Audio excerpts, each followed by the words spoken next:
Assalamu alaikum viewers.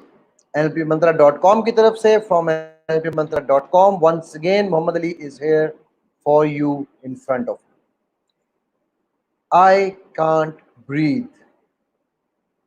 This was the topic we started discussing almost a month ago, or 3 weeks, I guess. It is something which is very, very important and very pertinent with whatever is happening in the world around us today. We discussed in the last episode the reasons behind what is going on and why it is going on, uh, where it stemmed from, probably from the shaitan himself, then Nabi Pak Sallam mentioning in his last sermon, the first thing he mentioning was one of the three things, important things he mentioned was about this racism. So we discussed a lot of the issues related to this particular issue. So today, inshallah, this is our part 2 of the same series that we have started. I have, alhamdulillah, a few more people with us this time. And this time we are going to talk about cleansing of our hearts. Not the problem anymore, the solutions. And I'm going to bring them all one by one live with me, right in front of you. And please welcome them all. So, inshallah, I will bring one by one. Just bear with me. I'm having a little bit of issue on the internet connectivity right now. Uh, 1 second. Let me see if first I'm going to bring Sheikh Abdul-Rehman. Brother Abdul-Rehman, are you alive with me? I cannot see you right now. No, he isn't yet. Okay. Yes, viewers, give me 1 second. There's a connectivity issue. Let me fix to see how I can fix that first. Okay. Here you go. Abdul-Rehman, and then we have Sister Julie.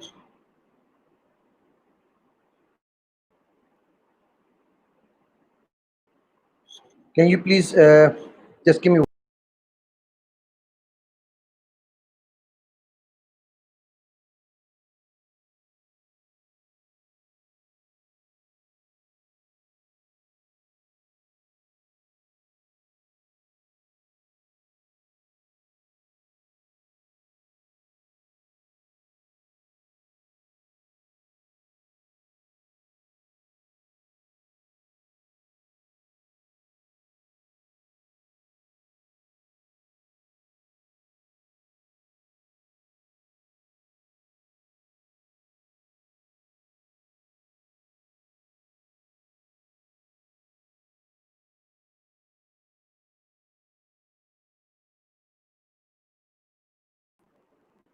Here we go.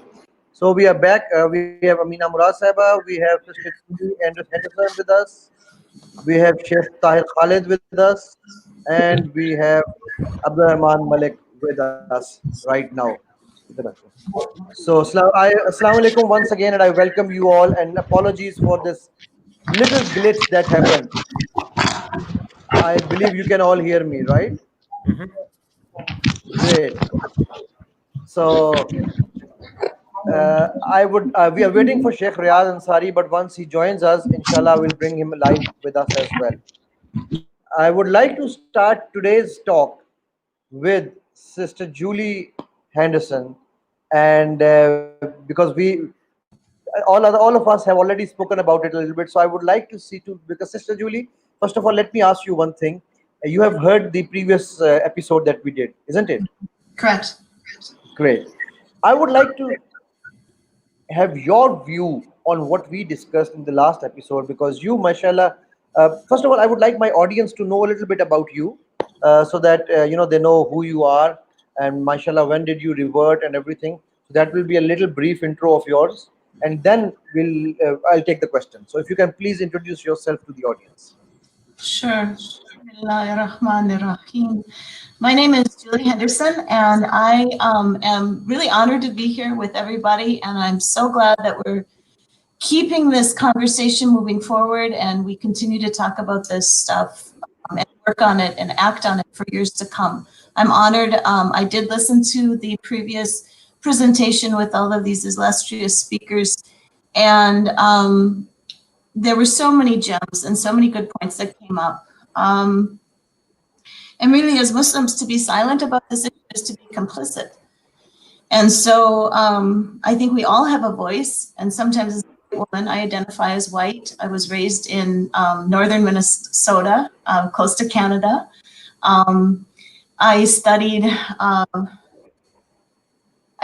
a year in Spain, and it was the first time as an 18-year-old young adult to learn that the rest of the world doesn't really like the United States. And so the first 10 minutes of every conversation, and this was during the Reagan years, so it wasn't nearly as bad as it is now politically, and to apologize really for being an American. And I was able to have a lot of friends that were West African expatriates. And that was where I really learned first about race and what race means.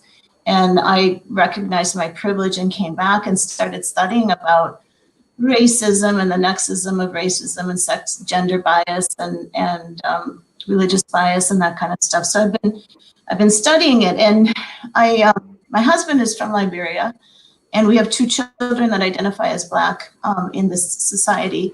And so I had a reason, I had an impetus, but I'm also a public school educator, and we really do have to go through some tazkiyah nafs. We really do have to do, as public educators, we have to check our biases because we're educating all of public school children. Not everybody does it. I recognize that I'm complicit in sustaining a system that is not equal. And that's something that I've worked against for the 30 years I've been in education. Alhamdulillah, I studied a lot of different religions, trying to figure out who is God, what is God. I was given my first set of dawah, and for those of you on the call that wonder if your work is worth it, I was 23. I was teaching English in a university in St. Paul at Hamlin University, and I had a student from Jeddah, Saudi Arabia. He gave me some pamphlets. He gave me an English translation of the Quran, and I read it immediately. I read it that year, but I didn't convert for 20 more years. So those seeds were planted when I was very young, and I came around, alhamdulillah, because I'd been working with some Muslims that as a consultant, and they were going through a really stressful period in their organization, and yet they would stop and they would pray, and they would take a break. I thought, wow, they're so composed and they're so dedicated to their religion. What is this all about? So I studied for 4 years. I was not like Ibrahim alayhi salam. I questioned, I wrestled, I grappled, and at that point I had given up a lot of the sins of my youth, and I thought, well, why do I need to do this? And finally, I just could not convert, right? I just couldn't. And so I accepted Islam in 2012, and my children accepted it pretty shortly after. They were like the turtles that come out of their shells and go to the water. They said, teach me how to do this, show me how to pray. And then my husband converted a year later. So alhamdulillah, we have had that blessing. And, I recognize that much of the dawah, as was mentioned in the previous presentation, in the United States is through the Black community and through Africans and African Americans. And so I recognize my place in this, and I'm just happy to be here. Thank you. Jazakallah khair, sister. And alhamdulillah, we are, before I move to the question with you, we are privileged that Sheikh Riaz Ansary has finally managed to join us as well. Let me say, Assalamu alaikum wa rahmatullah, Sheikh Riaz. How are you? Wa alaikum salam wa rahmatullah. Yeah, I'm fine. After my little technical difficulties. As soft-spoken as you always are, Sheikh, mashallah. May Allah bless you always. Likewise. Jazakallah khair. Okay, Sheikh, because you have also now joined this thing for the first time, so if you can give a little bit of brief on very quickly, a couple of minutes probably to the audience, so that they can know exactly about yourself as well. Then we'll start the actual debate. Okay, Bismillah ar-Rahman ar-Rahim. I was born in Afghanistan. My father's Afghan, my mother's American. They both passed away since then.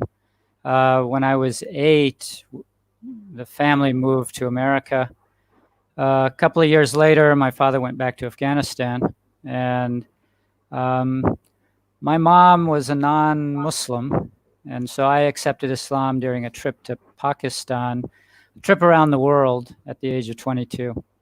And so I ended up eventually studying in Medina and then later in Malaysia. And for the last 10 years, I've been working for a Malaysian governmental research institute on Islamic finance. That's Jazakallah khair, Sheikh. Jazakallah khair, Sheikh. And I had the honor and privilege to meet Sheikh when I was in Dubai. Unfortunately, he had to leave Dubai, so we missed his company for a long time. So it's been after many years now I'm seeing him. Mashallah, always smiling and pleasing personality. Okay, so my question to you, Sister Henderson, once again, I'll go back to you first. And my question to you is, being a white hijabi Muslima, uh, how do you deal with any kind of, if there is any kind of discrimination that comes to you?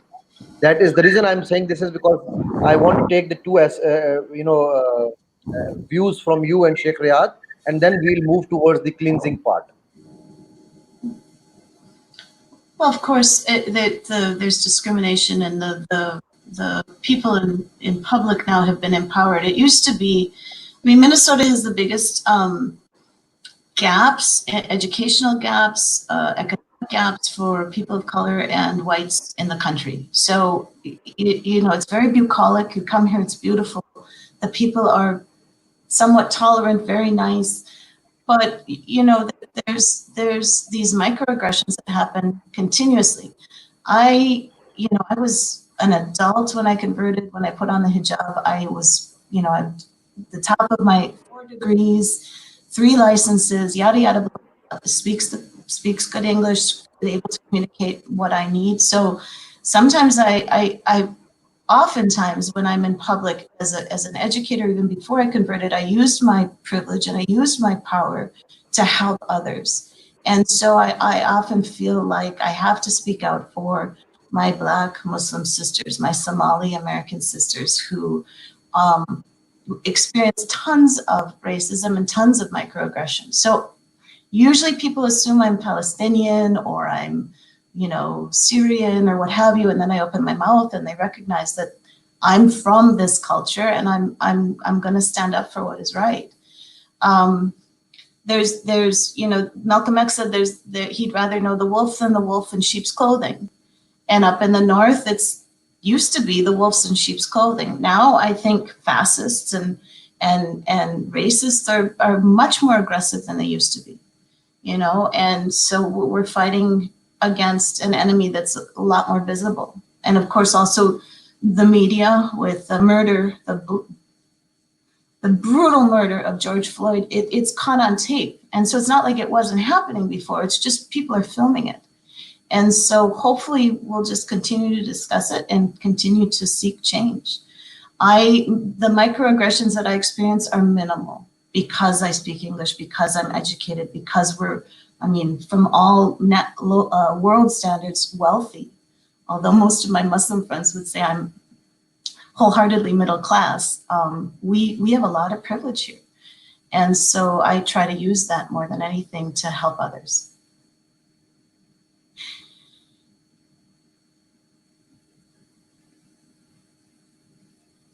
Did we lose? I think we lost the I think we did lose Muhammad Ali for a second, but Riaz, Sidi Riaz, why don't you jump in here, because I think it'd be wonderful to follow up Sister Julie's sort of reflections on what we spoke about last time in terms of how you, particularly where you're sitting right now within the Muslim world, how you're kind of approaching this issue, because it really has become a kind of a moment of global consciousness, particularly around anti-Black racism. And we see all around the world sort of solidarity around this issue. And while the focus may be the United States, I think broadly there's a conversation happening around the ways in which this kind of discrimination exists within communities everywhere.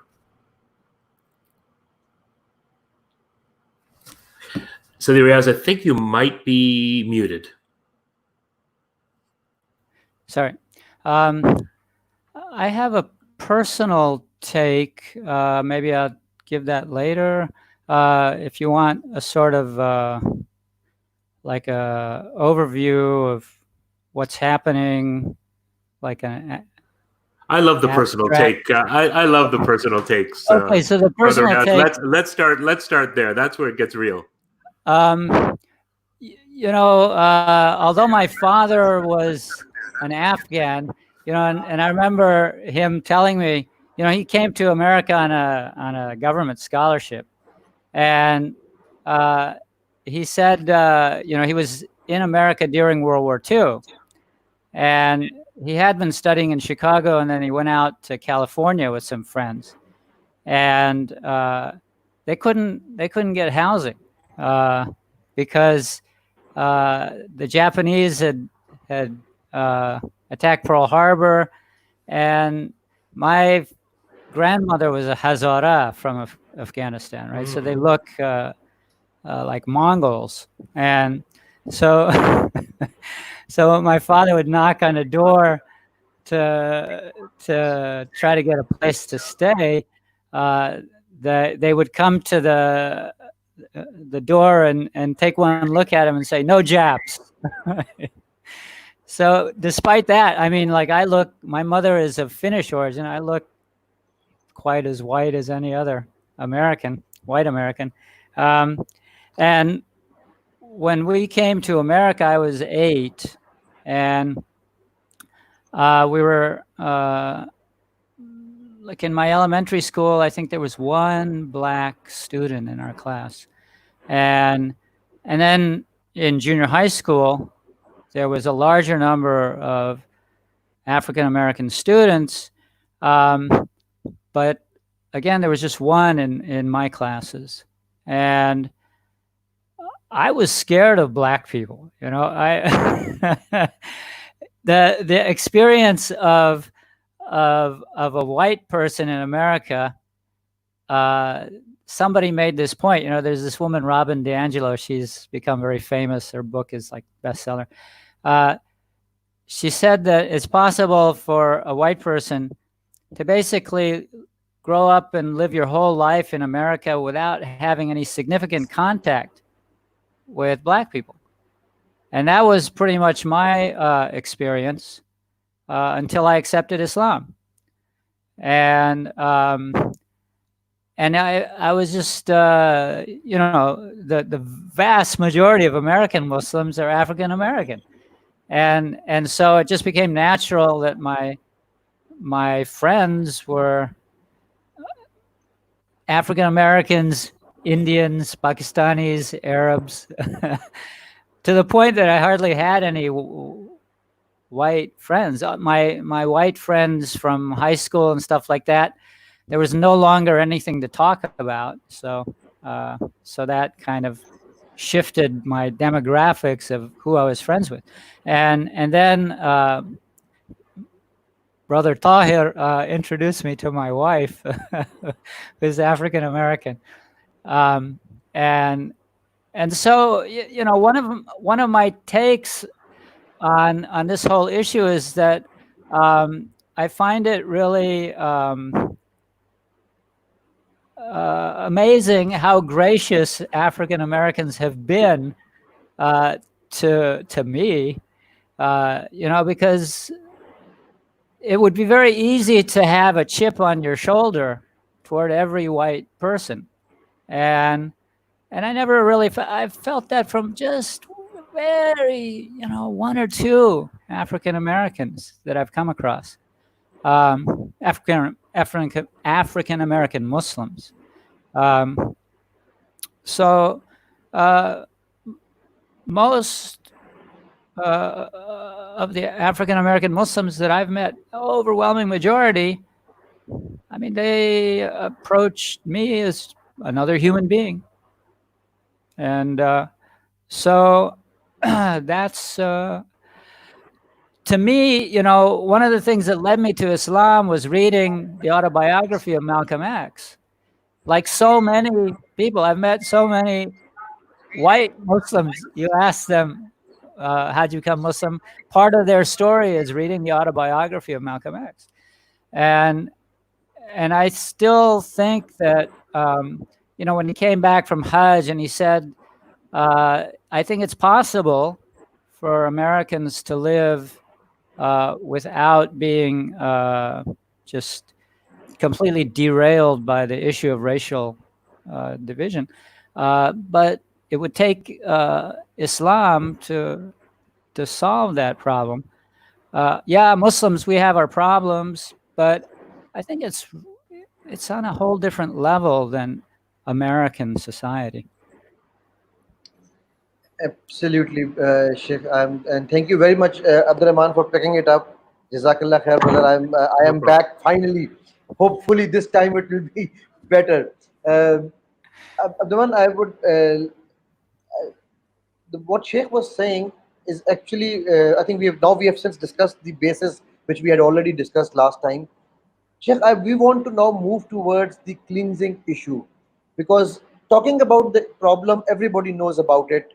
We have heard a few views on the net as well, a few videos that were shared. We have heard a lot of discussion on this topic. Now, how do we move about the actual cleansing of hearts? So we, the Ummah, because right now our first step is within the Ummah. So as an Ummah, how can and where shall we start? I think, Abdul-Rehman, would you want to take this question first, and then we'll put it to the larger audience? The first step. No, I appreciate that question, and I have I have some thoughts on it. I just want to first of all thank Julie and Riaz for those reflections on their own experiences. I think that there's a great power in the personal experience, and not only about the journey to Islam, but I think as Muslims entering into Muslim spaces and also in a radical way being introduced to diversity, to marry outside of your culture and tradition, to exist in a hyper diverse community is actually a unique experience of being part particularly of Western diasporic Islam. And when I hear Julie and Riaz speak about these communities that they entered that were multiracial, multicultural, multilingual, not to mask, I think, some of the really serious problems that exist in our communities around racism and misogyny and inequality, but also to recognize that there's something about Muslim spaces when they function in a way that I think they were intended to function, that they bring people together, and that we have an experience, a lived experience of diversity, which Brother Malcolm experienced, of course, on the Hajj as well, and which left this kind of enduring impression with him. So I think it's not necessarily a starting point in terms of personal transformation, but I think it is one of the important first steps is I think we engage broadly and to find a meaningful spiritual language that connects us to others is vital. And for us to ensure that spiritual language and that foundation is that we're constantly aware of what the end of that is, as the Quran said, it is to know one another.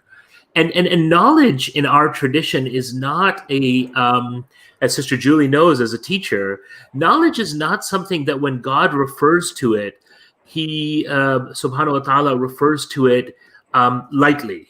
To have knowledge of something is to have a depth of not only the knowledge of books or of texts, but the knowledge of experience, the knowledge that comes from deep engagement.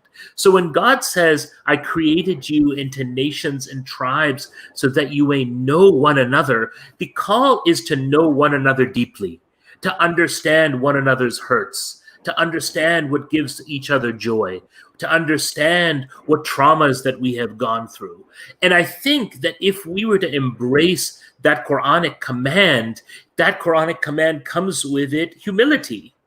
The humility to know that I am part of a tradition which calls me to humble myself before the experiences of others, to be quiet and to learn, to engage and to know where my people came from and where Muslims came from.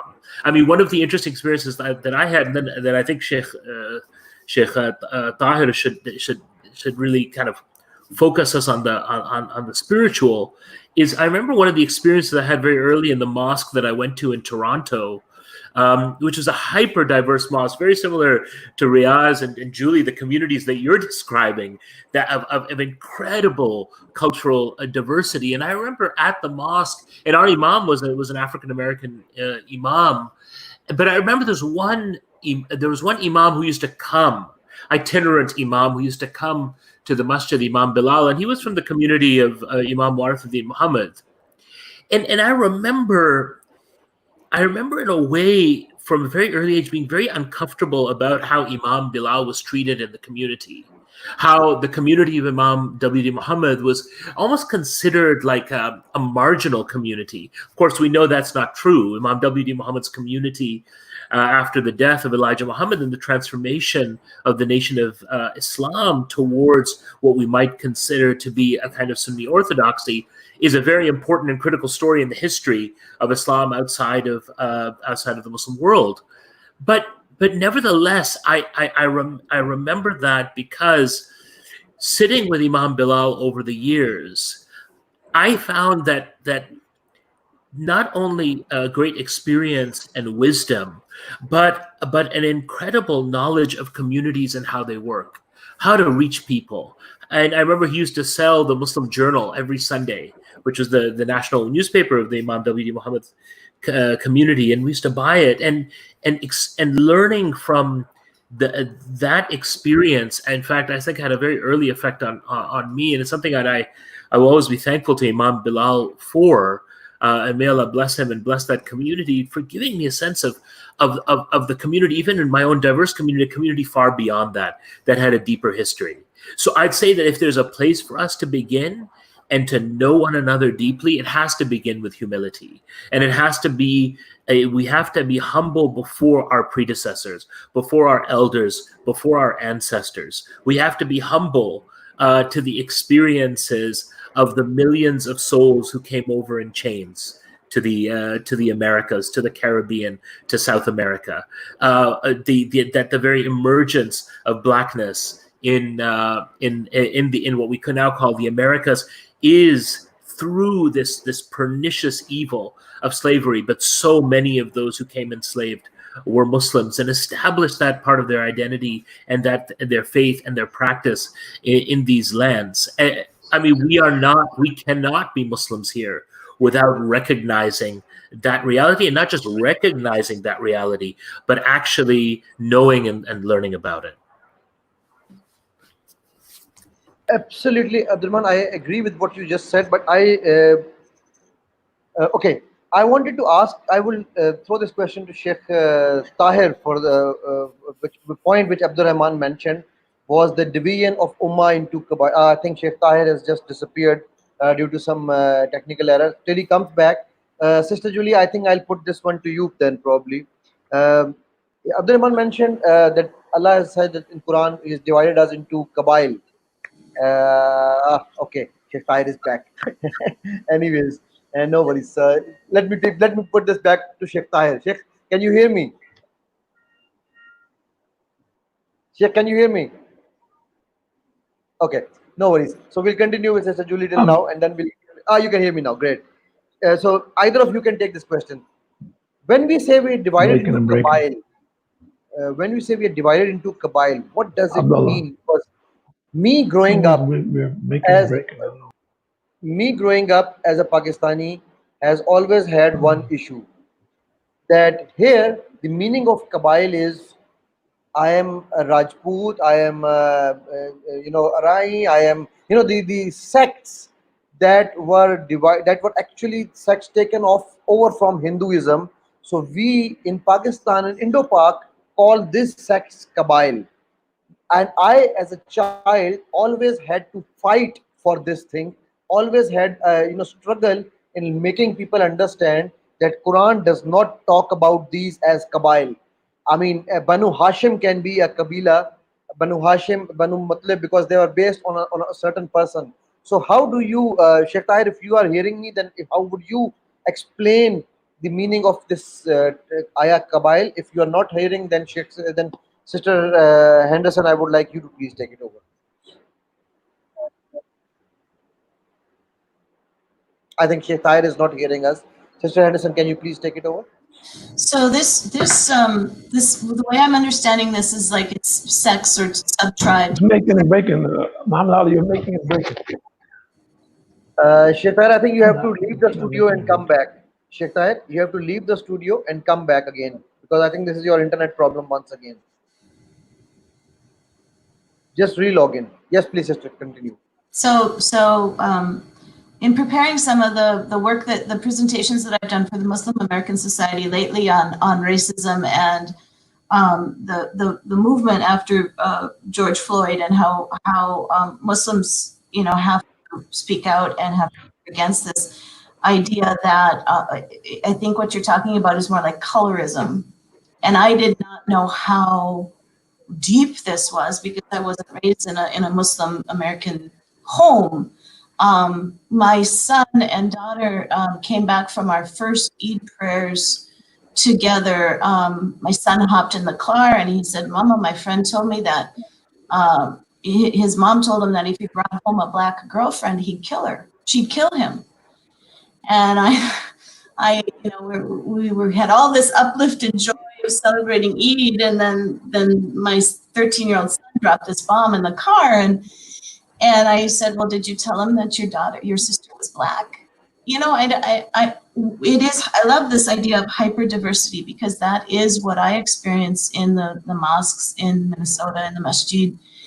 We are from all different ethnic backgrounds and economic backgrounds, and so for me, it's being married to a black man. It's ridiculous, but it's obviously something that is valued in the Muslim world. Having a white wife versus having a wife that has taqwa, and so that's personally for me. That's something that needs to be dealt with at home. That is home training that people have to work. And it's culturally, I can speak on it. I'd love to hear somebody else say a little bit about it, because it's not normal to me. It's not right. Of course, we know that. People enjoy being with people that speak the same language. It's easier, obviously. There's some cultural understandings when you are able to have a lingua franca that is your mother tongue. Sometimes when I go to the masajid, I just want to speak to somebody that just speaks only English. Like can I communicate with somebody that speaks my mother tongue, that speaks Minnesotan, if you will. And we're able to do that as Muslims. Alhamdulillah. I have many friends that are from all over. The notion that sticking with your tribe, we've got to get over this as an ummah. Because how can we be leaders? We're going to have these little sects that are coming left and right. And I honestly, personally, as an educator, think it starts at home, and then it's built at the masajid, and it's built from the family into the community. But it takes a lot of work.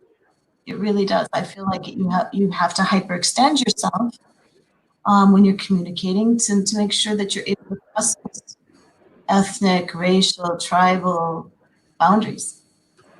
Excellent, Sister Julie. I would, Sheikh Tahir, can you hear me now?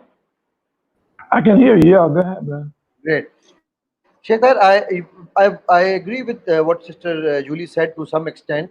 However, my understanding still of the definition of Kabail, the definition of Kabail, what is the actual definition of that, what Quran says? Because that is something which I personally believe is the missing element in the society today. people have misunderstood this and taken it to a level which is not accepted in Islam. That's what I understand. So how would you define this kabail, the word kabail? How would you define that? Well, the thing is, what do you mean that people misunderstand that? I mean, when you talk about your tribe or your nation, in relationship Yes. to that, the Prophet ﷺ, he brought the hearts of the Muslims together. There were many differences between them, okay, from the tribes, all right? But by the mercy of Allah, subhanahu wa ta'ala, Allah gave him the ability to affect the people's hearts like no other human being.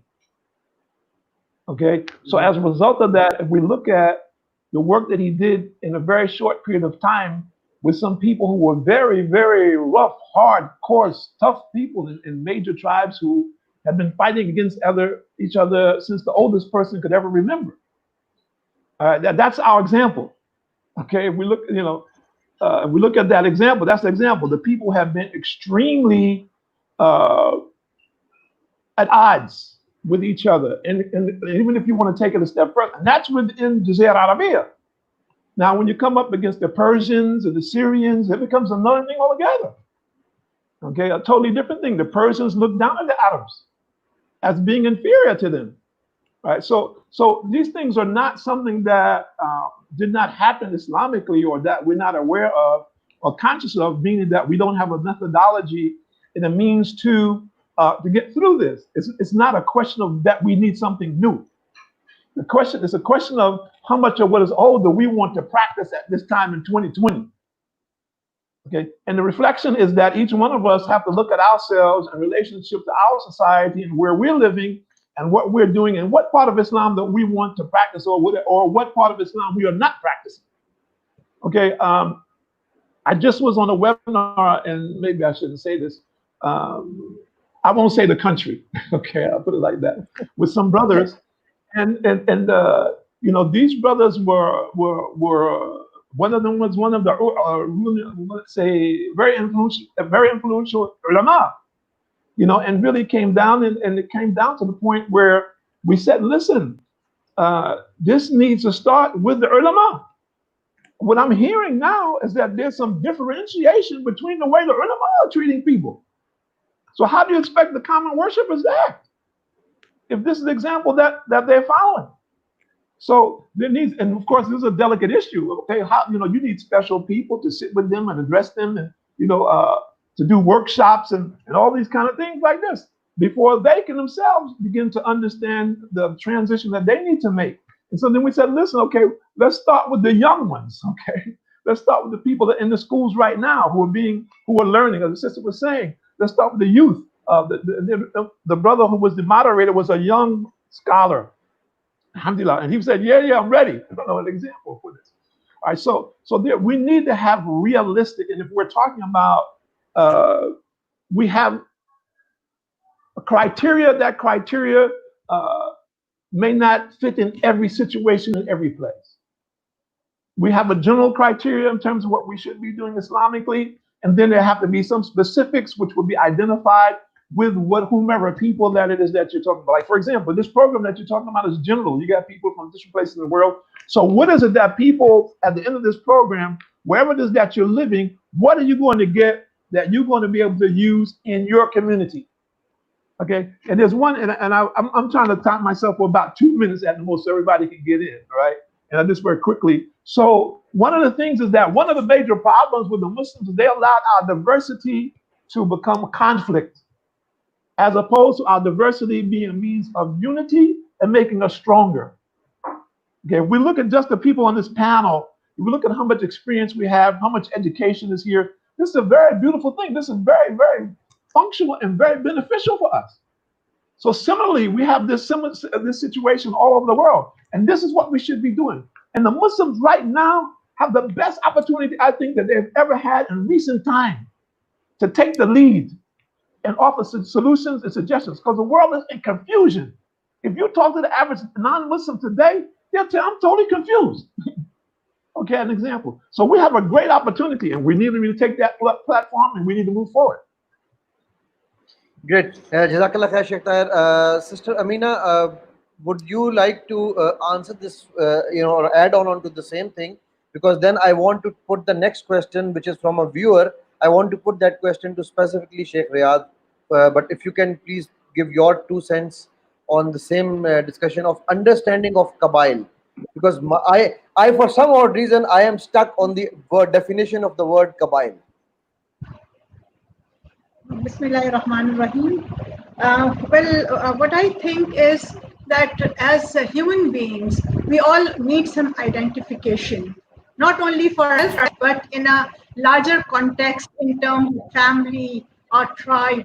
So what Allah subhanahu wa ta'ala has made that to satisfy that distinctive element in all the human beings, along with that لِتَعَارَفُوا.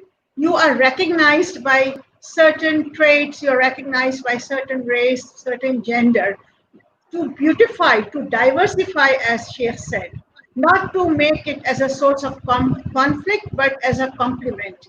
But unfortunately, what had happened that beyond beautification and recognition, it has reached to a level where one is superior to inferior. So basically, no tribe is superior or no tribe is inferior, Qabail, as you said. Because Allah in the Quran, I really like that ayah, that inna akramakum indallahi atqakum.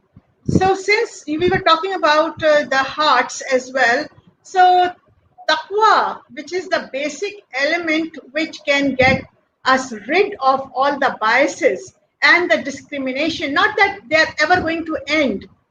The world is never going to be bias free, but to bring it to a minimum level where we can live in peace and we can live in recognition of each other. And as the Sheikh pointed out, that here we have a diverse community of speakers from different countries, different culture, different heritage, different backgrounds. So that collective bouquet of flowers, unfortunately, has become a source of contention and rivalry. So I think that we need to diversify our meaning and understanding of these differentiations that Allah subhanahu wa ta'ala has created with the very word ikhtilaf. So basically, Qabail is also on the basis of ikhtilaf, differentiation. But differentiation does not only mean that somebody is inferior or somebody is superior.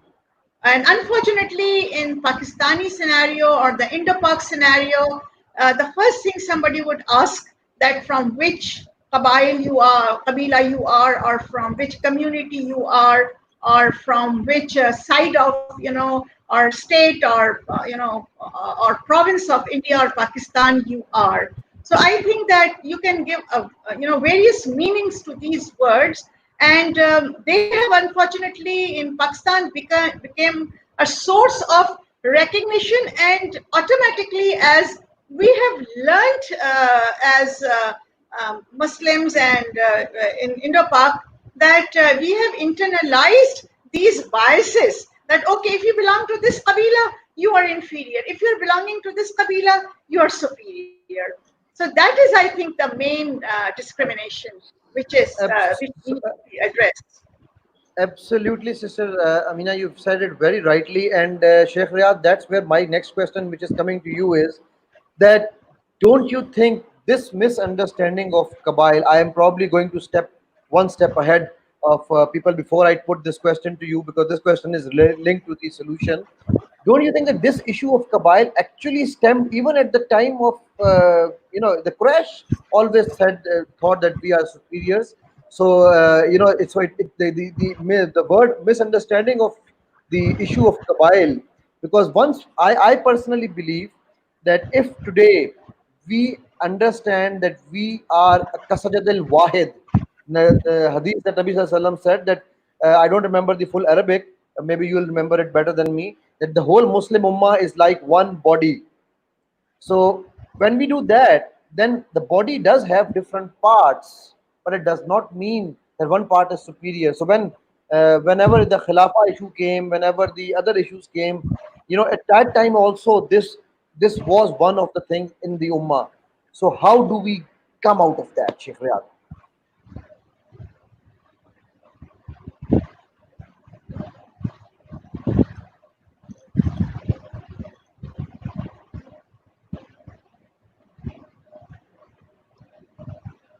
Sheikh Riaz, can you hear me? Oh, sorry. I think your mic is, sorry. I'm sorry. Sorry, Sheikh, your mic was muted. Sorry, your mic was muted, Sheikh. Can you please start again? Oh, okay. I think that, like you said, there's a certain kind of a psychology that just every person, when you're born, you have these psychological issues. So you want to feel good about yourself. And one of the shortcuts to that is to identify yourself with your group. And then, you know, when I was in high school, we used to go to the basketball games, and we would sit in the bleachers on one side, and the guys from the other high school would sit in the bleachers on the other side, and we would identify with our guys down on the court, and they would identify with their guys, and you would shout, and you feel good if your team wins. So people have this sense of identification. You know, you get your identity from the group you belong to, and it's easier to feel good about yourself if other groups are below you. So that's one thing. But, you know, I haven't heard people comment, you know, like there's two things in the Quran about, you know, this prejudicial. Can you hear me? There's two things in the Quran Brother, we can hear you very about clearly. the psychology of prejudice. Everybody is familiar with shaitan and a khayrun min. There's another thing that to me is really, really powerful in Surah Yusuf. قالوا إن يسرق فقد سرق أخ له من قبل.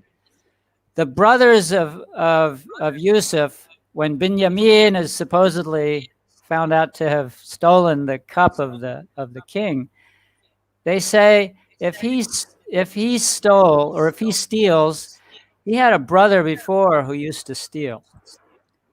And so why would they say that? It's because once you've done somebody wrong, you're always looking for a way to justify what you did.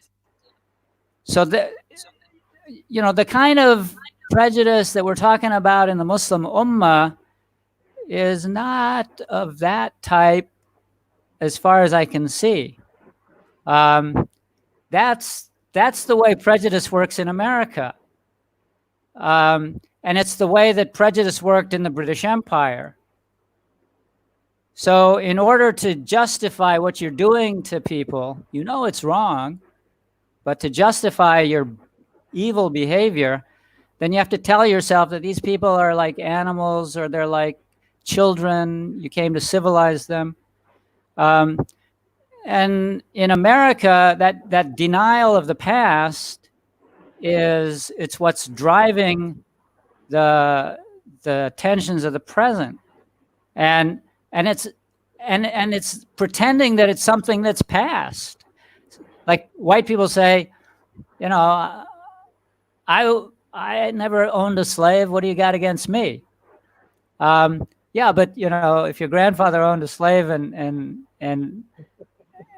that was the main source of wealth, and you're born with wealth, and African Americans are born with a household worth of $10 compared to $100,000 for a white family. It's not the past; it's the present.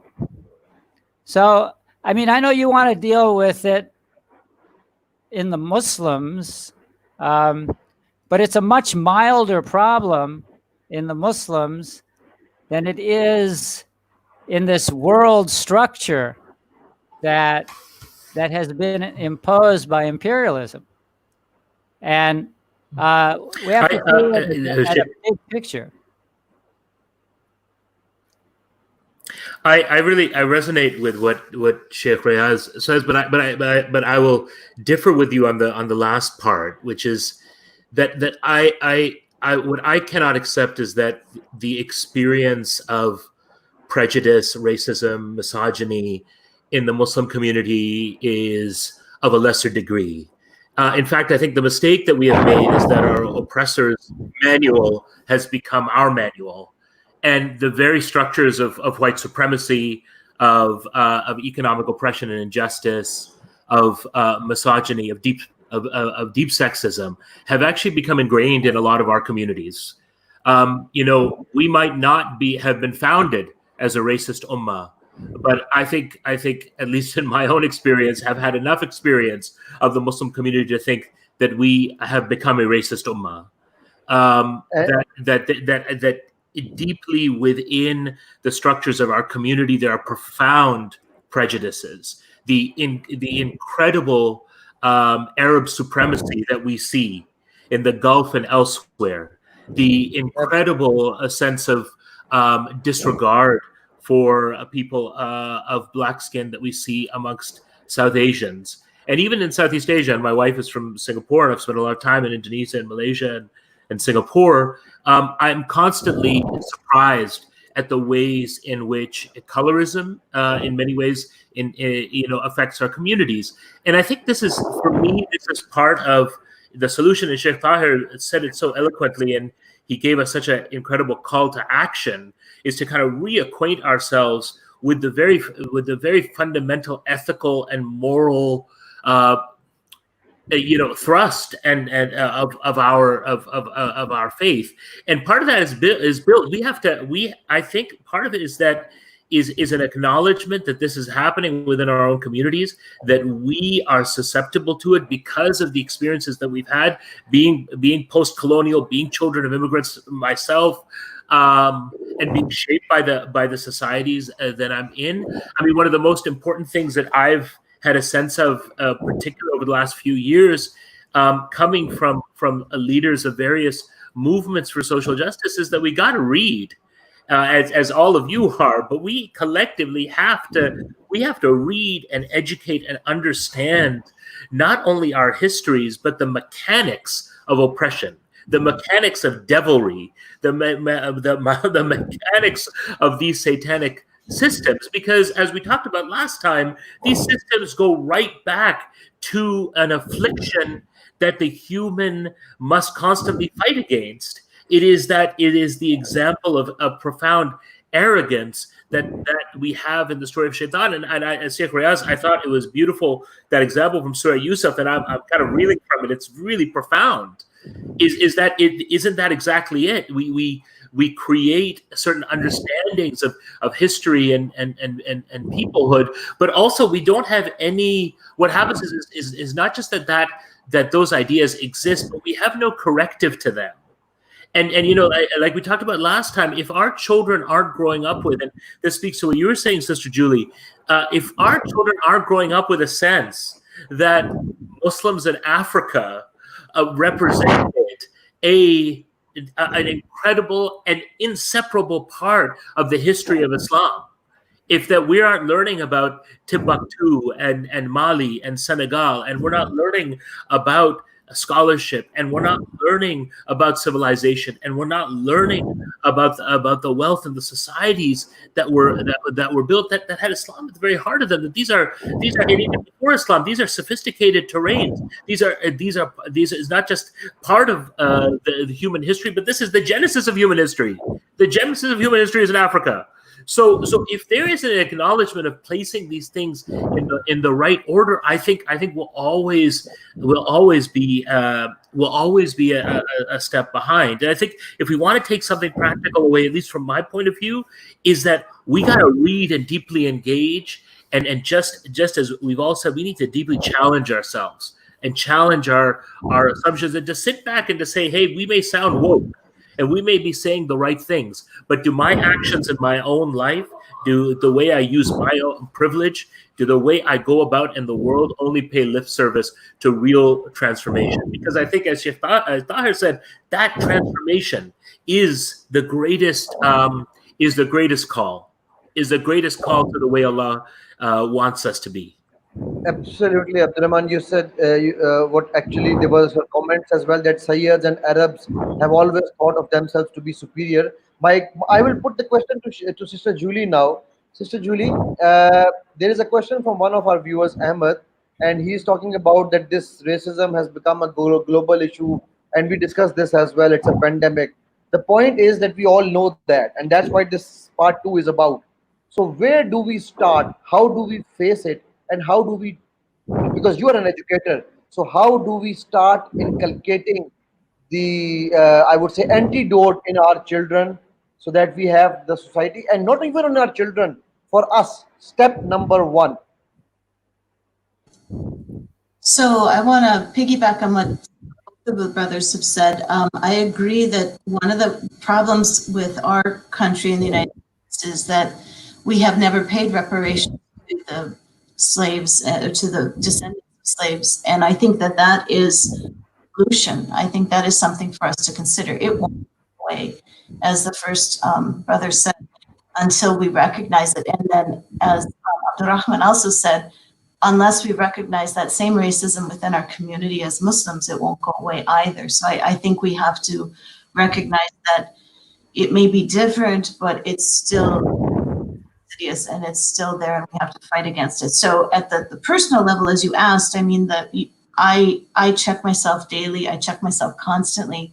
I almost, when I think about it was a deep programming, and it was a re-education camp. And I went through every memory that I had growing up, and I tried to root out where those evil messages came. And even though my home, the foundation, the family, when you talk about the Muslim family, it wasn't necessarily overt. My parents weren't mega racist. They never said anything negative about Black people for the most part.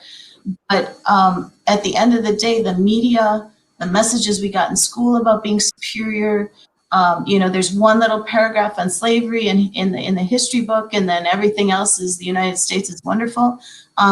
So going back to this piggyback idea that we do have to read. And one of my practical solutions, or one of my recommendations, particularly for the youth, but for everybody, is to read Malcolm X's autobiography. It's a beautiful tome. It's a really interesting read on many levels. And so that would be a practical recommendation there. In terms of the community level, and we have to talk about reparations. We have to reparate. We have to acknowledge and atone for our sins as a country, the United States of America. And then, defund some of these racist systems. That's another option. Police forces around the world, particularly in the United States and Israel, they need to be changed. So our history in terms of prisons and the prison system and the pipeline is directly related to our torturous slavery history. But the other thing that hasn't come up, interestingly enough, and it goes back to colonialism, is our level of being consumeristic, and our level of greed, and our level of constantly buying. And I think at a world level, if we're going to preserve this earth, the people that are us, that are consuming too much, really need to reflect on that. So it all starts at an individual level. It all starts at, thinking about how you support these systems that are oppressing other people. How am I living as an oppressor, and how can I change that? But then it goes to the family level, then it goes to the community level, and ultimately this is a world issue. Great. Very well said, Sister Julie, and I do agree that what you are saying. However, I still, I'm quite adamant in certain things. So I still will put the same question to Sister Amina. Sister Amina, one first step towards cleansing.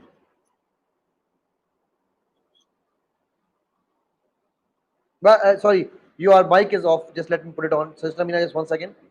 By the way, before I put your mic on, Sister Julie, I wish we can put Malcolm X as part of the curriculum, Malcolm X's life story as part of the curriculum in a lot of schools around the world. Because I agree with you, he was a life changer for many.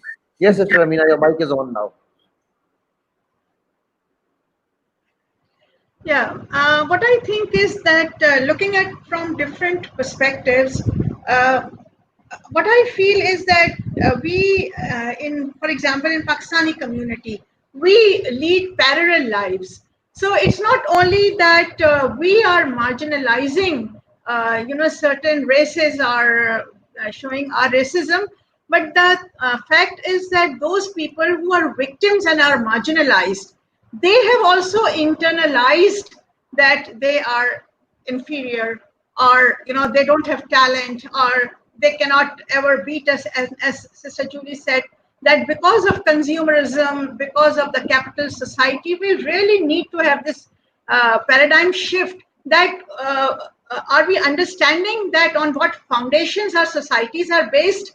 And number two, if we bring those marginalized people, for example, if Sister Julie is running a school, or I have been running a school, so how to make these children feel that they are not inferior, they have equal ability, they can compete with the other superior so-called qabail or families on the basis of monetary advantage or qabail advantage, whatever. So I think that we need to integrate with these people, help our children, and instead of leading parallel lives, to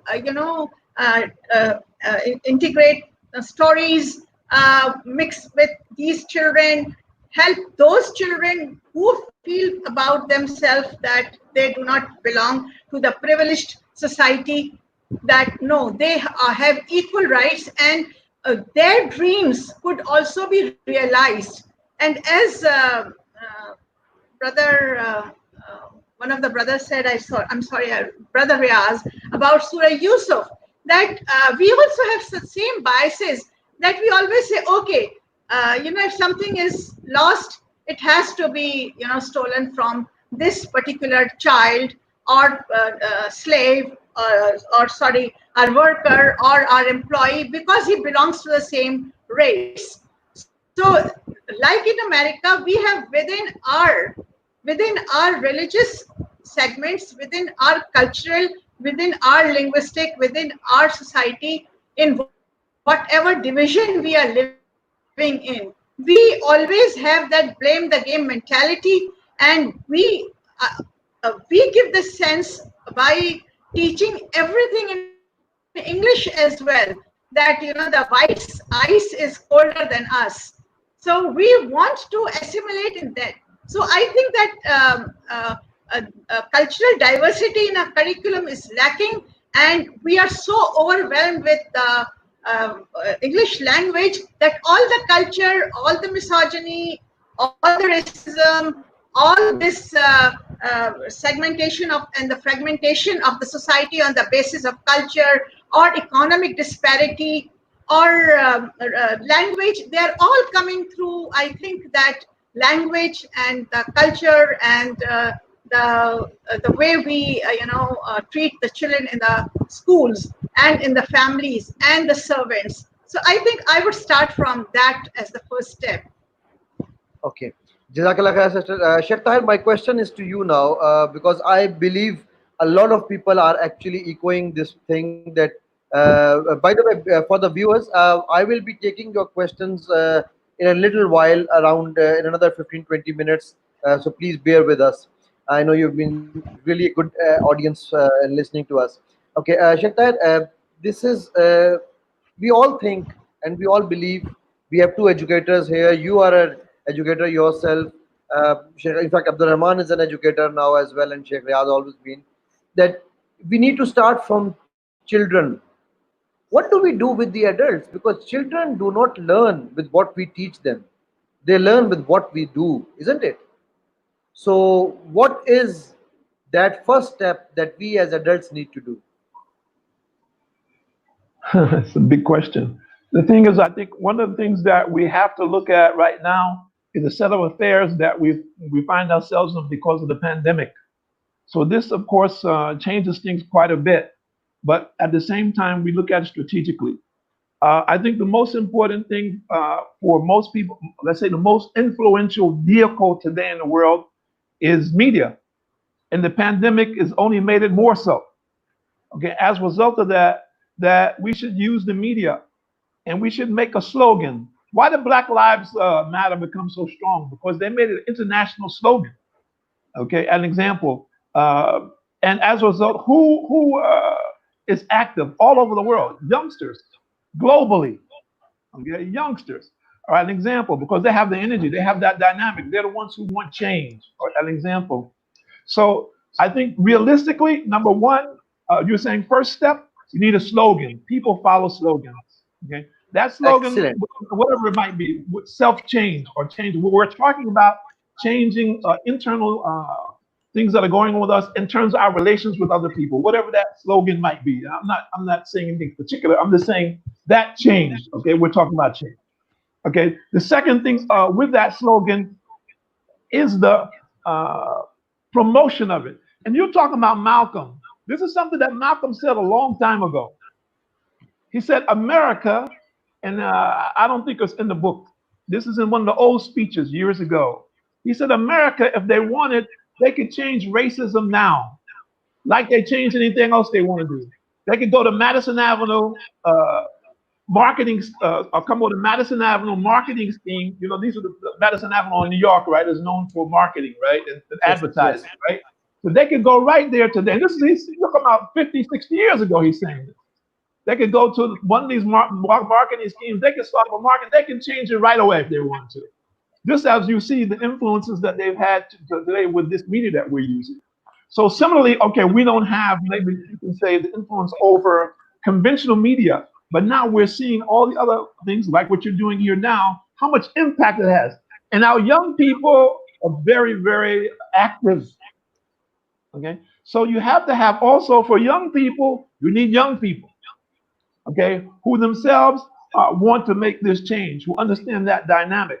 So the older people can set something in motion and educational wise to inspire them and give them the information that they need and let them organize themselves and start so that we don't keep this cycle going. Okay, we all have children. Some of us have grandchildren. Okay, we don't want to keep this cycle going.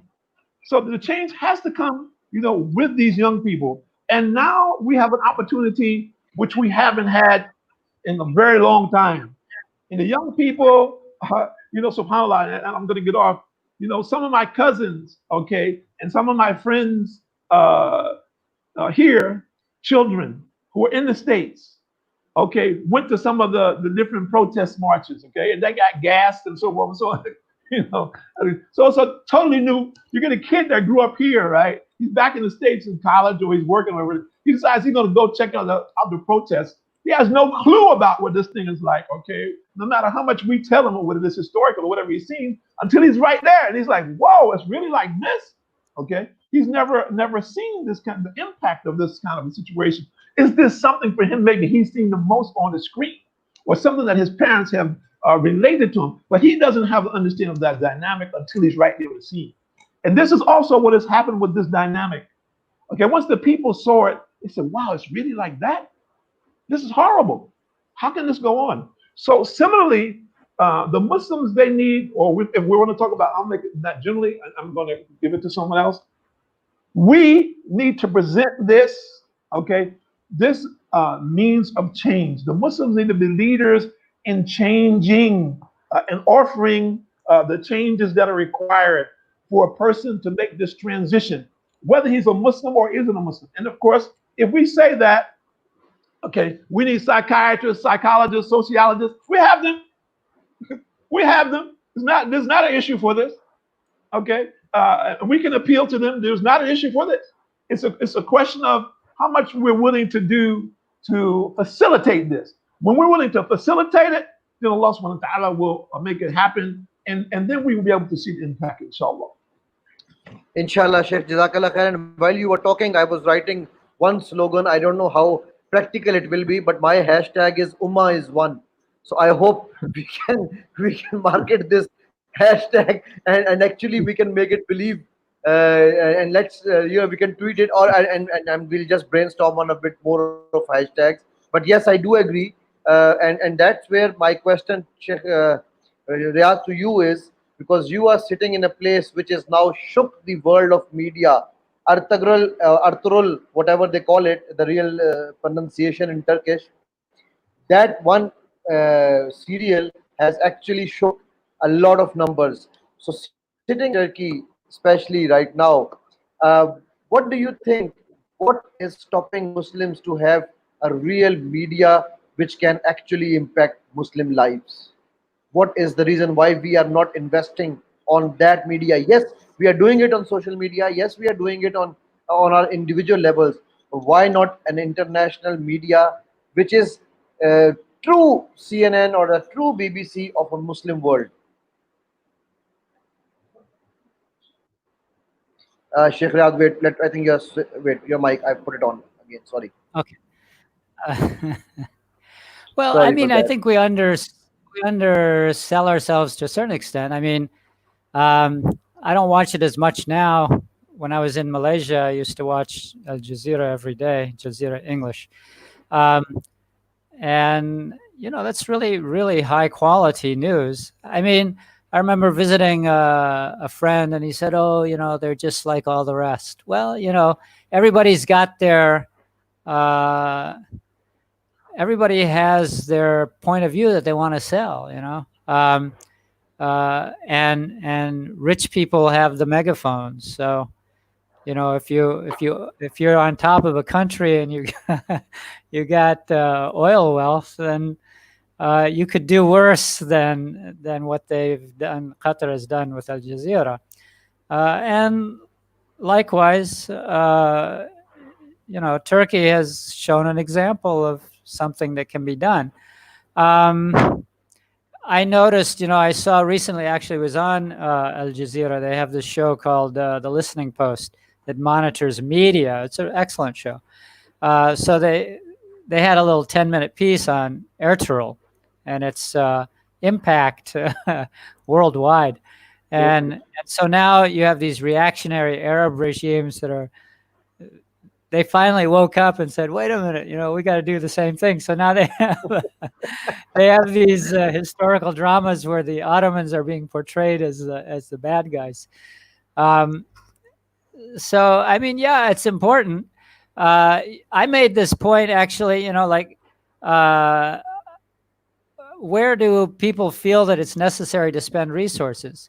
When I was doing my PhD, it was on perceived contradictions in the Quran and tafsirs that focus on that. And so at the end, you have recommendations. So I said it'd be nice if somebody spent some money to fund such an institute. But they want to put their money in troll farms to to monitor and pester people using Twitter. So what can you do? If you don't have that money, then you don't have the means to set those kind of things up. But let me just give one final point on that. I want to second what Sheikh Tahir said. You've heard of this man, Joe Rogan. He just sat down and started talking to people and uploading it on YouTube. And instead of these 5-minute conversations, that's the maximum you can have on a talk show on mainstream TV, he would talk to people for 2 or 3 hours. And, he has an incredible following because people are thirsty for an intelligent discussion of ideas without, just being labeled as, this camp or that camp. The world is full of nuance. And so having discussions where people discuss things in an adult, nuanced way is really important. Absolutely, Sheikh. The issue is right now that, for example, and I actually want to bring this up, viewers, for you especially. I think this is one of the few discussions that are being held so openly and candidly. Still, we do not get a million viewership. We do not get hundreds and thousands. People do not share too much. Why are we? And Abdul-Rehman, this question is to you, dear. That what is the reason that we shy away from these facts and we do not want to actually send out these messages to people around us who we really have to to be shared. These are the kind of discussions that people need. They are intelligent discussions that are required. So, what do you think is the reason why we do not propagate positive things, but we do propagate negativity? If I had a big banner at the top, if I have a hashtag in the top of this discussion saying, I am being killed, people would watch this like billions. So, what do you think? I think it's interesting. I think we live in an era of clickbait. We live in an era of kind of marketing the brand me's. This is the kind of the situation that we're in. I have to say that over these last few weeks, over the last 2 months, since the brutal killing of George Floyd sort of brought together this moment of uprising and protest, and acknowledging that that George Floyd wasn't the first and won't be the last, and that this is part of a historic and systemic problem. I have been really encouraged by the incredible work that has begun to happen in our communities. I've been, the work that's been happening, particularly here in the United States, amongst African American communities, has now coalesced online, and I'm seeing education and engagement in a way that I haven't seen in a really long time. And I think that's really exciting. The work that Sister Julie spoke about that she's doing in schools and was doing before George Floyd is now coming to light, and people are reporting about it. So I think there is a moment, and Sheikh Tahir keeps saying it, and I think we need to take his words very seriously. We're in a very unique moment right now, the moment of pandemic, but also this moment of consciousness around these profound injustices. So what I would say to us is, let us continue to be putting the kind of challenging and positive material and content out there.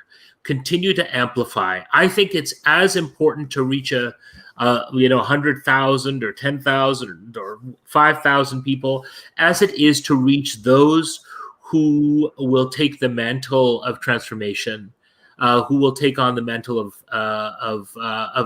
action. I think it was Hannah Arendt who said, give me a small band of deeply committed people and I can change the world, because nothing else ever has. And I think there is some kind of truth in that, isn't there? That I think, and I would like to say that, and this is on I guess the positive side of the ledger, that there are incredible people, organizations, and community groups who are doing work. They're doing important work, positive work. They need to be supported. Ali Bhai, you talk about media. I've been involved in media for 25 years, involved in running media and worked for the BBC and other international press. Media is hard work. It's labor-intensive work. It's money-intensive work. We have an opportunity today, as we've never had in our history, to create media. I think what we need to be doing is investing in training, investing in mentorship. The people that Sister Amina or Sister Julie, Sheikh Riaz or Sheikh Tahir are mentoring, are facilitating, are building, are ones who are going to continue to carry on that message. I think we've lost that art of mentorship. So I'm less concerned about numbers, more concerned about impact, and more concerned about what we can do, where we are, or where our sphere of influence influences. I think that's ultimately what God and the Prophet, upon whom be peace, have asked us to do, isn't it? We are shepherds, and we should look after that which we're shepherding. Let's take care of the things that we can. And if those things have a blessing and opening, they'll amplify. And we should be out there selflessly supporting those voices that are being amplified. I'm not concerned about the success of my brand, or at least I shouldn't be concerned about the success of my brand. I'm concerned about the success and how closer we get to our goal. Reaching the goal is not in our hands. Working towards reaching that goal is the agency, is the sabab that Allah subhanahu wa ta'ala has given us. Bishak, and that's absolutely right, Abdul-Rehman, and that's what my point is, because one of our viewers, in fact, whose question I'm going to put to Sister Julie now, Ahmed, he said a comment up there, and he said that people who do things like what we are doing right now are termed as fools in general. So I actually replied back to him, I'm happy to be one of the fools. I don't mind to be a fool, because fools are the ones who would eventually bring the change in the longer run. So yes, absolutely, everyone. Very well said. It is not about the numbers, and it is about the impact. Inshallah, even if one person, because if one person converts, if one person actually starts following the real thing, I think I have done my job, and may Allah accept it, and probably that will be my bite of Jannah, from my share of Jannah with this, and with all of us, inshallah. Sister Julie, this is a question I'm going to put to you. Some days before in America, a black man was walking down the road, and a woman called the 911. That means how, and his point is that how a normal human being can follow these rules taught by Prophet Muhammad Sallallahu Alaihi Wasallam. How can we implement them today? Is part three of the question, is that how can we actually implement those rules? Bismillah. So when you think about the first city-state, when you think of the Muslims in Medina, they were the minority, but they brought such a just and such a beautiful iteration of Islam with the Prophet Muhammad, peace be upon him, as the best of manners. It was easily accepted and easily consumed even by the non-Muslims that were living in Medina, and as it spread.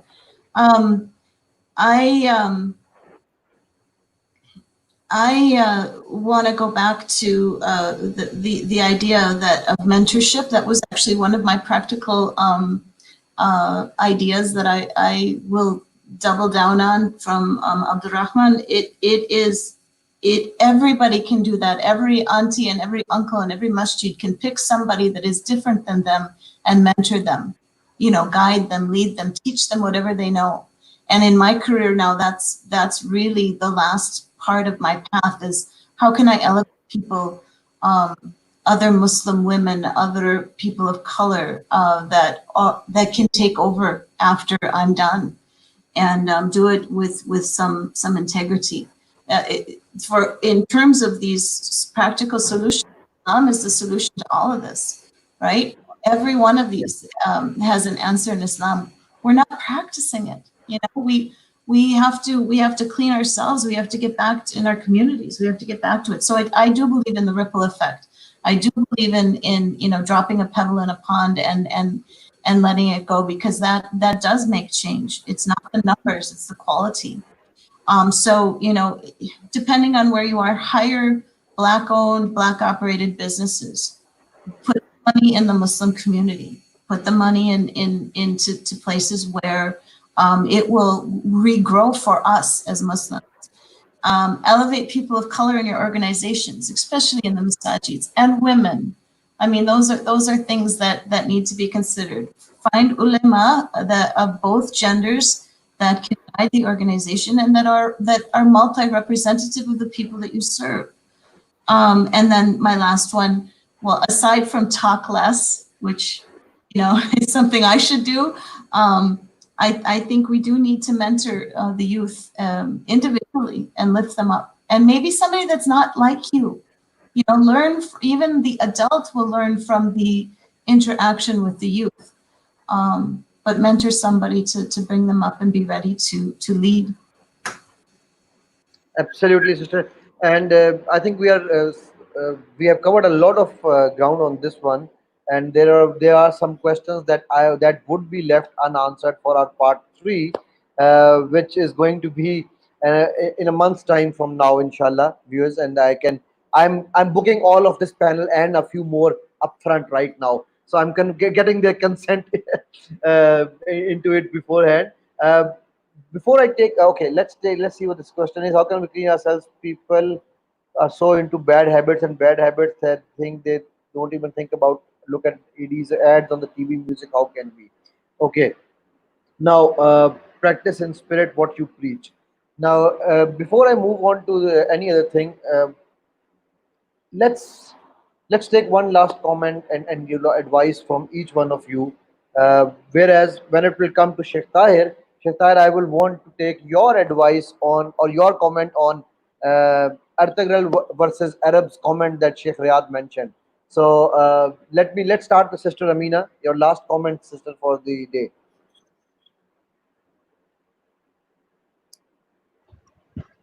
Your mic, sorry. Yeah, it's okay now. Yes. Well, to sum up, I think that one of the basic issues that we need to address is that the light of Quran and Sunnah, we have not been able to train our hearts. For example, if I look at the hadith that says that Allah subhanahu wa ta'ala does not look at your appearances and He does not look at your wealth, He looks at your heart. So basically, I feel that we need to raise the consciousness of the conscious. That we have basically, stopped being a thoughtful nation. So these sort of programs, I think that communication is very important, dialogue is very important, and we increase these dialogues and the consciousness of the conscious within our communities, within our families, within our schools, within our organizations, at whatever level, so that we need to realize and come back, as Sister Julie gave the example of Madinah, that how the hearts were changed and how they were purified and how they were made to reflect and think, and how the Holy Prophet ﷺ and the Sahaba became role models, so that Bilal Habashi and Suhaib Rumi and Hazrat Salman Farsi, and they were all known by their races, but they were not racist Muslims as Muslims, and they were given the leadership roles within the Ummah. So walk the talk. That's my main message. Excellent, Sister Amina. And Sheikh Riyad will take your last message, and I'll put Sheikh Tahir at the end. So let me open Sheikh Tahir's mic. Yes, Sheikh Tahir. Oh, sorry, Sheikh Riyad. Sheikh Riyad. Oh, okay. So, Bismillah. This issue of presenting a real life alternative, I think that's really important. I'm reminded one of our dear brothers, Wali Muhammad in Philadelphia. He had rahimahullah, he had a meat shop.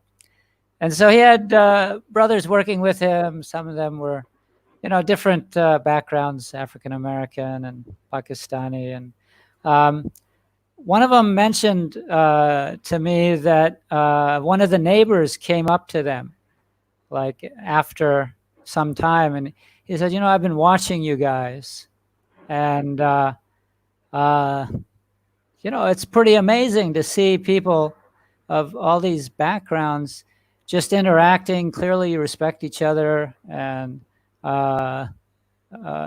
just that, people walking the talk, people who are real, who treated each other with respect.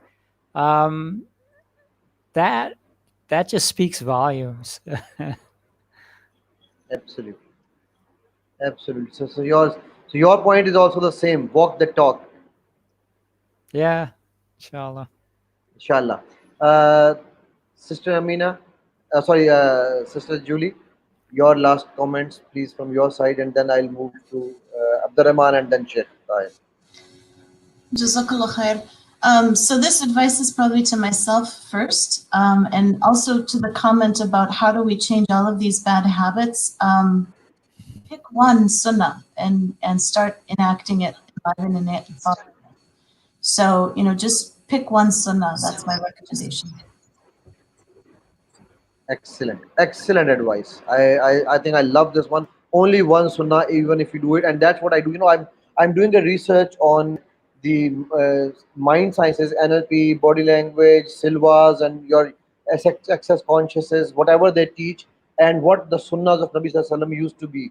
And you will be amazed because I'm doing a full series on that as well. And I was amazed that all that I have been learning by going to US, Europe, and different places, they were literally, each one of those acts were part of Nabi Sallallahu Alaihi Wasallam's daily life. So I always tell people that even if you stop pointing finger like this, and if you have to call someone, use your palm, that is a sunnah, the least sunnah you can follow. It will make a connection. Science of body language says it will make a connection, and you will get the sawab of sunnah. Just instead of doing that, start doing this. So absolutely, one sunnah is where you start. Abdul-Rehman, your last comments, please. I just want to thank you, Ali Bhai, and all of this really blessed group of people for the insights today. Just after my comments, I have to log off because I have to log on to another meeting. So Sure, I want to know. apologize to Sheikh Tahir for not being able to stay for his final remarks, and I'll pick those up inshallah in the recording. But all I do want to say is that just to reiterate what's been said. But I think knowledge and learning is vital. Understanding, if we want to understand the enemy, we have to understand the systems by which the enemy operates, the structures that the enemy uses, the fundamental philosophies and approaches that the enemy has. And I think understanding the global white supremacy, understanding the way processes of post-colonial colonization continue, to read the seminal books, historical books that help us understand how we got here, but also understand the systems that continue to perpetuate is absolutely vital. It is the bedrock of our action. And as we engage in spiritual struggle against our lower selves, as we engage in spiritual struggle in our families and our communities, to bring ourselves in line with the equitable, just, merciful, and compassionate example of the Prophet ﷺ and his way. At the same time, we must understand deeply the context that we live in and that we are affected by. And I think, like Sheikh Riaz said, books like White Fragility are an important start. The autobiography of Malcolm X is important. The works of luminaries and scholars like Cedric Robinson and others is absolutely vital to understand how we got here. And in understanding how we get here, we also understand the way in which this devilry loves to reinvent itself. That's the trick of the shaitan, isn't it? That in every age, the trick of the shaitan is that the shaitan reinvents, reappears, recalibrates. And we in the same way have to continue to understand and recalibrate. And so that's a call to myself to continue to be educated, to set aside time for that, and to make that a spiritual activity, to know that, to understand the context that we're in and to act appropriately in it is from not only from the Sunnah, but it's from the highest call to action of this faith, is to be people of understanding and action, and ultimately to build that merciful and compassionate world, so that Allah subhanahu wa ta'ala will have mercy and compassion upon all of us. But I look forward to connecting with all of you, and Sister Julia in particular would love to understand more about the work that you're doing in St. Paul's and Minneapolis, and if we can find a way for you to engage with our students here at Yale and elsewhere, that would be really amazing. So I'll make sure that we square the circle and we stay in touch, inshallah. So salams from me. Jazakallah khairan for having me. Please forgive me if I spoke out of turn in any way, and looking forward to be in touch with all of you in the coming weeks and months, inshallah. Inshallah. Walaikum salam wa rahmatullah. Abdul-Rehman, jazakallah khair. And we really enjoyed. Yeah, so please, you can, I know your session is there. So I'll take the last comments with Sheikh Tahir. Sheikh Tahir, before I give you the mic for the last comments, I want to add two things, which will be one of the parts of our next talk. One is that when we talk about the system in Medina, we forget one thing, that before Medina was 10 years only. Before Medina, it was the 13 years of Makkah, where the actual seeds of Iman were sown. Right, that was the real time. So probably in the next talk we'll have a discussion on that, but maybe you can just refer it or briefly about it. And that is where when we have that kind of Iman, then we can go out and do anything that we want to and we want to achieve. And I think, to me personally, we need to address one more point, that within Ummah, we have divided ourselves into so many groups, whether it is Artarol versus Arabs, or whether it is Shia, Sunni, Wahhabi, Sufi, etc., etc., etc., we keep on increasing them so that others, outsiders, have a chance to break us even more while we are trying to recoup or rejoin. So, with these comments, Sheikh Tahir, your last comments, and then we'll sign off, inshallah. That was kind of scattered. I know. Was I that always do that with you. I know that. the unification? Bismillah, alhamdulillah, salatu wassalam, rasulullah, sallallahu alaihi wasallam. I think you asked me something, as I remember, something in relationship to the Arabs. Okay, Yes. there's one Arthur thing about the al- Arabs, and I think that's what you wanted me to discuss. Yes. I haven't lived in the Middle East for 30 years more or less. The one thing about the Arabs is that they have a lot of pride, and I don't mean pride in a negative way. They're very proud of the fact that Allah subhanahu wa ta'ala revealed the Quran to them in their language, and Allah sent the Rasulullah sallallahu alaihi wasallam. The thing is, what from outside, meaning people outside, the Muslims from outside, I don't think we put pressure on the Arabs. Okay, what the Muslims from outside have done is they put their hands out, because Allah subhanahu wa ta'ala has put so much wealth here that the Muslims have put their hands out more times than not. Allah, correct me if I'm wrong.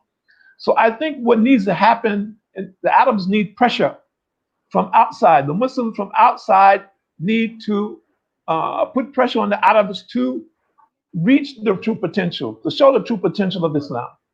The amount of development from the material side that has happened here in the last 30 or 40 years is amazing. If a percentage of that effort was used from the point of view of Islam, then we would see a totally different picture globally among the Muslims than we see today. But I don't see much coming from outside. When I see, and I hear the people from outside say, brother says, I heard some brothers say, I won't mention the country because we don't want to insult anybody. He said, when we used to want to build a masjid, we would get everybody together. Somebody has some land, somebody has a little money. We put our money together, we build it. But now everybody says, is anybody in the Gulf now? Call up so and so and so. Somebody over there like this, an example. Okay.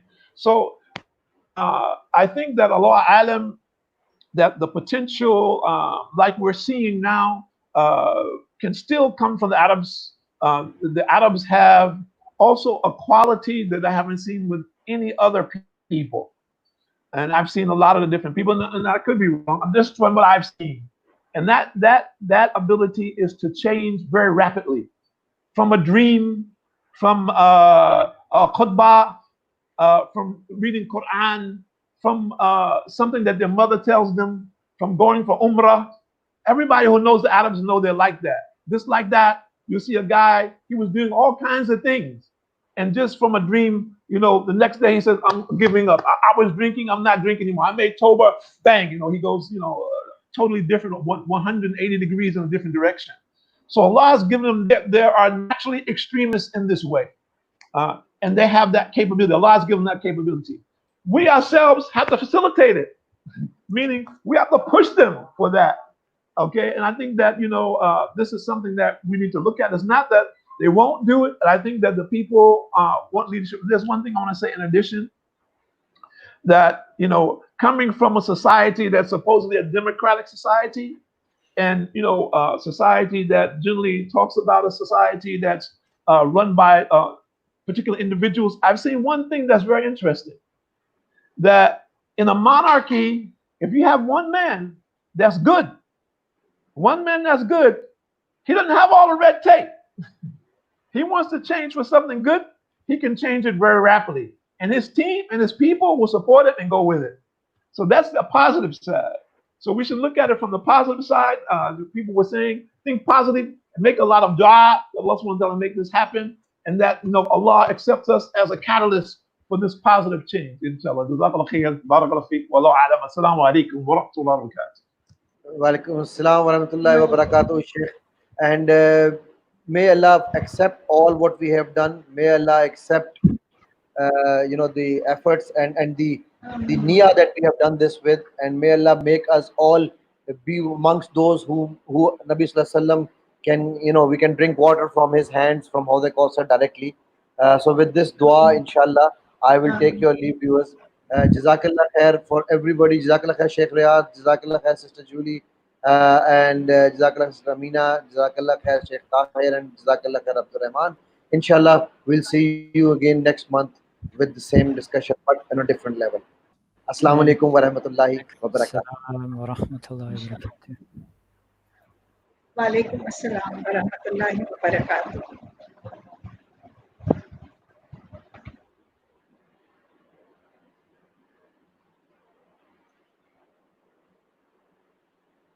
So.